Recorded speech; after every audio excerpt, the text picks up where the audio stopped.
भारत के एक छोटे से गांव में दो कारीगर रहते थे। एक लोहार और एक सोनार। दोनों ही अपने अपने काम में निपुण थे। लोहार दिन रात लोहे को पीट पीट कर खेती के औजार, दरवाजे खिड़की के ताले और बैल के लिए हल बनाता। वहीं सोनार सोने चांदी को गढ़कर सुंदर गहने तैयार करता, जिन्हें गांव की औरतें बड़े गर्व से पहनती। दोनों का जीवन भले ही अलग था, परंतु एक समानता थी। दोनों अपनी मेहनत और ईमानदारी से जीवन चलाते थे। गांव का माहौल। गांव में हर कोई अपने काम से संतुष्ट था। किसान खेतों में अनाज उगाते, बुनकर कपड़े बुनते और व्यापारी शहर ले जाकर उन्हें बेचते। परंतु लोगों की नजर में लोहार और सोनार दोनों ही बहुत महत्वपूर्ण थे। लोहार बिना कहे ही किसानों का सहारा था। अगर हल टूट जाए, दरांती कुंद हो जाए या बैलगाड़ी का पहिया खराब हो जाए, तो लोहार ही मदद करता। सोनार की अहमियत तब दिखती जब कोई त्योहार, शादी या उत्सव होता। तब उसकी दुकान चमचमाते गहनों से भर जाती और गांव की औरतें उसे देखकर प्रसन्न होतीं। दोस्ती और तुलना। लोहार और सोनार में बचपन से दोस्ती थी। दोनों साथ साथ बड़े हुए थे। लेकिन धीरे धीरे गांव के लोग तुलना करने लगे। किसी ने लोहार से कहा, अरे काका, देखो सोनार कितना भाग्यशाली है। दिन भर बस बैठकर बारीक काम करता है और थोड़े से सोने पर इतना मुनाफा कमा लेता है। तुम्हें देखो, दिन भर भट्टी के पास पसीना बहाओ और रात को थक कर चूर हो जाओ, फिर भी जेब खाली रहती है।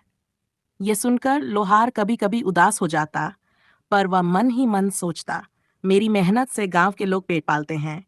अगर मैं औजार न बनाऊं तो किसान कैसे खेती करेंगे। इधर सोनार के कानों में भी बातें पड़ती। देखो भाई, लोहार कितना नेक है। दिन रात मेहनत करता है, लोहे को आग में जलाकर गढ़ता है, तभी किसान की फसल उगती है। तुम्हारा काम तो बस शौक पूरा करना है। सोनार को यह सुनकर लगता कि उसका काम केवल दिखावा है। राजा का आदेश। एक दिन गांव में खबर आई कि पड़ोसी राज्य का राजा आक्रमण करने वाला है। गांव के लोग डर गए। सबने पंचायत बुलाई। पंचायत प्रमुख ने कहा, हमें अपनी सुरक्षा के लिए हथियार चाहिए। तलवारें, भाले और ढाल बनवाने होंगे। अब सवाल है, ये काम कौन करेगा। सभी की नजर लोहार पर पड़ी। लोहार ने सिर झुकाकर कहा, यह मेरा धर्म है। मैं तलवारें और ढाले बनाऊंगा। आप लोग लोहे का इंतजाम करें। गांव वालों ने जल्दी जल्दी पुराना लोहा इकट्ठा कर दिया। लोहार ने रात दिन भट्टी जलाकर सैकड़ों तलवारें और ढाले बना डाली। सोनार की परीक्षा। तभी प्रमुख ने सोनार से कहा, भाई, युद्ध के समय तुम्हारा भी योगदान चाहिए। तुम बताओ क्या करोगे। सोनार असमंजस में पड़ गया। गहनों का युद्ध में क्या काम।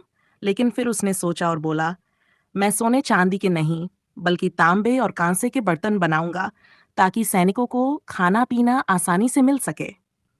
और हाँ, घोड़ों और सैनिकों के लिए कुछ सजावटी चिन्ह भी तैयार कर दूंगा, जिससे उनका हौसला बढ़े। गांव वालों को यह विचार अच्छा लगा। युद्ध की तैयारी। अब पूरा गांव लोहार और सोनार के इर्द गिर्द जुट गया। लोहार की भट्टी से दिन रात टन टन की आवाज गूंजती। आग की लपटों में उसका पसीना तपकर मोती बन जाता। सोनारता इसको पिघलाकर बर्तन और धातु के चिन्ह बनाने लगा। वह सैनिकों की डाल पर प्रति कभी उकेरता, जिससे उनमें गर्व की भावना जागती। कुछ ही दिनों में गांव तैयार हो गया। युद्ध और विजय जब पड़ो, उसी राजा की सेना आई तो गांव वालों ने मुकाबला किया। लोहार के बनाए मजबूत हथियारों से किसान सैनिक बहादुरी, सोनार के बनाए प्रतीक और बर्तनों ने सेना का आमनो बलून चारखा। युद्ध भयंकर था, लेकिन गांव ने जीत हासिल की।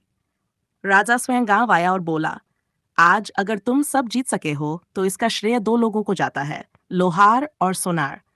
एक ने तुम्हें हथियार दिए और दूसरे ने तुम्हें साहस और सहूलियत दी। गांव के लोग ताली बजाने लगे। सच्चाई का बोध। युद्ध के बाद एक शाम लोहार और सोनार आपस में बैठे। लोहार ने कहा, भाई, लोग कहते थे मेरा काम बड़ा है और तुम्हारा छोटा, पर मैंने देखा कि बिना तुम्हारे बर्तनों और चिन्हों के सेना का मनोबल गिर जाता। सोनार मुस्कुराकर बोला, और मैंने जाना कि गहने ही सब कुछ नहीं होते। असली ताकत तो तुम्हारे हथियारों में थी। तुम न होते तो हम सब हार जाते। दोनों ने एक दूसरे का हाथ पकड़कर कहा, काम चाहे कैसा भी हो, हर काम की अपनी अहमियत होती है। लोहे और सोने की तरह ही हम दोनों मिलकर समाज को पूरा बनाते हैं। कहानी का संदेश। गांव ने उस दिन एक गहरा सबक सीखा। मेहनत का कोई छोटा बड़ा मापदंड नहीं होता। हर काम की अपनी गरिमा और महत्व है। जैसे लोहे की मजबूती और सोने की चमक, वैसे ही समाज में हर इंसान का योगदान अलग अलग होते हुए भी जरूरी है। लोहार और सोनार दोनों गांव के लिए आदर्श बन गए। अब कोई किसी की तुलना नहीं करता था। लोग समझ गए थे कि समाज भी संतुलित है जब हर पेशे और हर व्यक्ति का सम्मान किया जाए। समापन इस तरह लोहार और सोनार की कहानी हमें यह सिखाती है कि मेहनत का फल हमेशा मीठा होता है। किसी काम को छोटा या बड़ा समझना मूर्खता है। सच्ची दोस्ती वही है जो तुलना से ऊपर उठकर एक दूसरे के महत्व को समझे।